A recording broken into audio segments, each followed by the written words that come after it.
नमस्ते दोस्तों, मैं अपना चैनल में आपका स्वागत करती हूँ। आशा करती हूँ आप लोग भी सब ठीक होंगे। जब इंसान के अंदर लालच जन्म होता है तो उसके अंदर सुख और संतुष्टि को ख़त्म कर देता है। महात्मा गांधी कहते हैं कि पृथ्वी हर आदमी के ज़रूरतों को पूरी करने के लिए पर्याप्त है, लेकिन आदमी के लालच को नहीं। लालच से कभी किसी का भला नहीं हुआ है। जिंदगी में जो भी लालच करता है उसे हमेशा उसका फल भोगना पड़ता है। लालच करने वाले के हाथ अंत में कुछ भी नहीं आता। कैसे? आइए सुनते हैं एक कहानी। लालच पर एक छोटी कहानी। रामू और ढोंगी तांत्रिक। बहुत दिनों की बात है। एक जंगल के गांव में एक बूढ़ा रहता था। उसका नाम रामू था। उसका अपना बोलकर कोई भी नहीं था।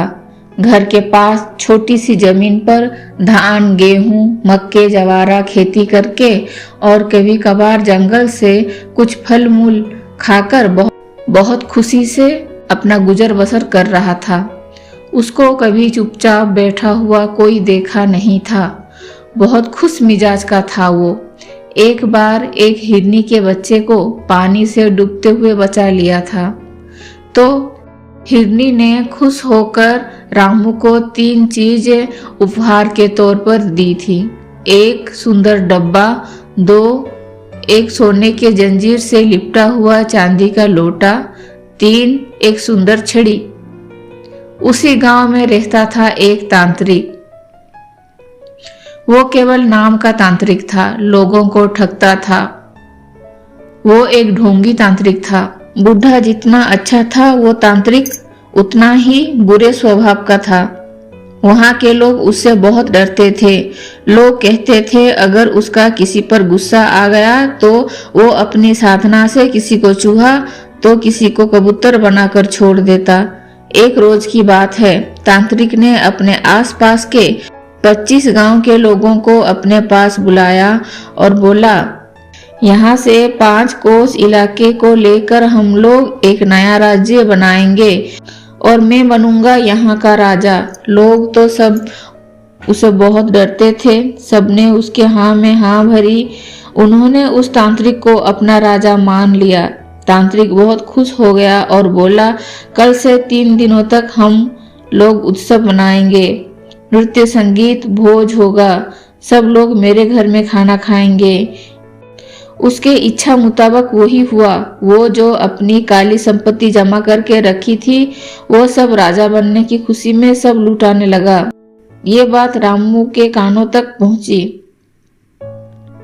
और वो अपने साथ वही सुंदर डब्बा को लेकर शाम होने से पहले तांत्रिक के घर पहुंच गया। बाहर एक खंबे में डब्बा को टांग दिया और घर के अंदर घुसा। अंदर नाच और गीत से माहौल जम गया था। उसने भी भोज का लुत्फ उठाया और दूसरे लोगों की तरह बैठ के नृत्य और संगीत का मजा लेने लगा।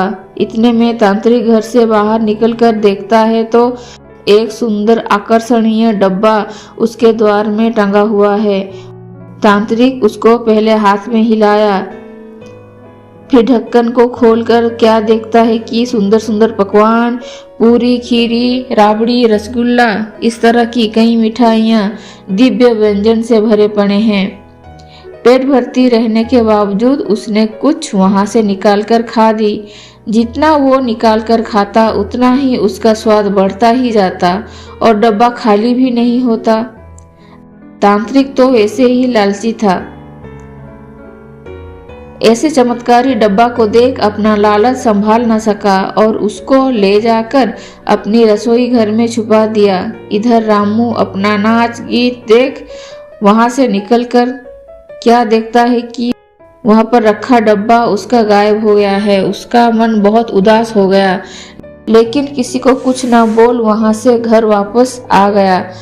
दूसरे रोज शाम को फिर वो तांत्रिक के घर आया। इस बार वो अपने साथ लाया था एक सोने की जंजीर से लिपटा हुआ चांदी का लोटा।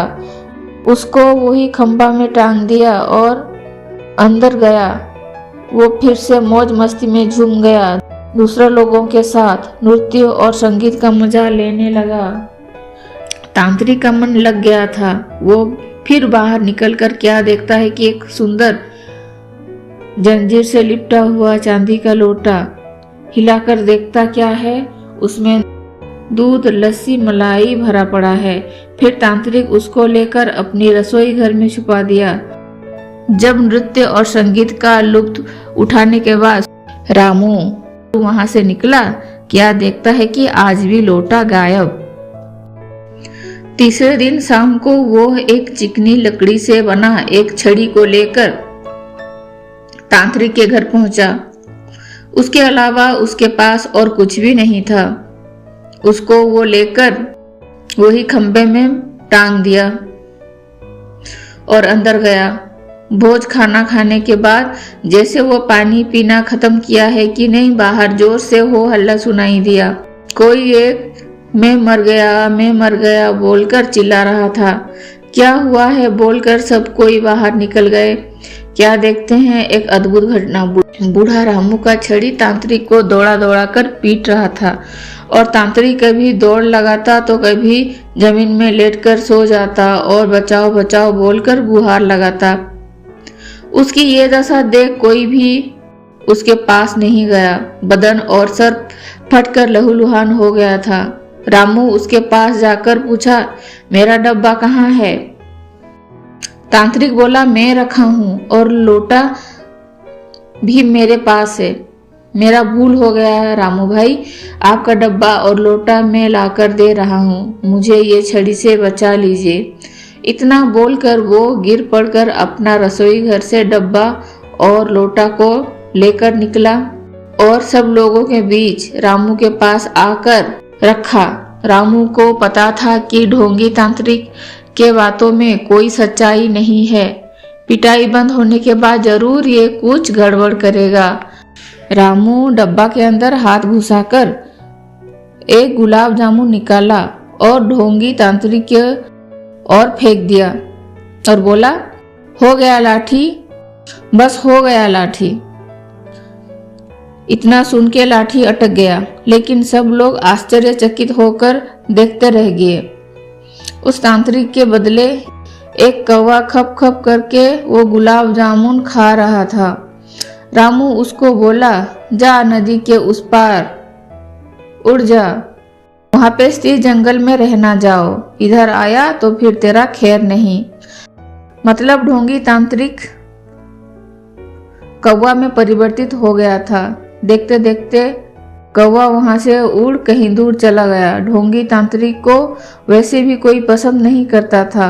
उसका ऐसा दंड पाते देख सब आनंदित हो गए और वाह वाह करने लगे। लालच का परिणाम हर बार बुरा ही होता है।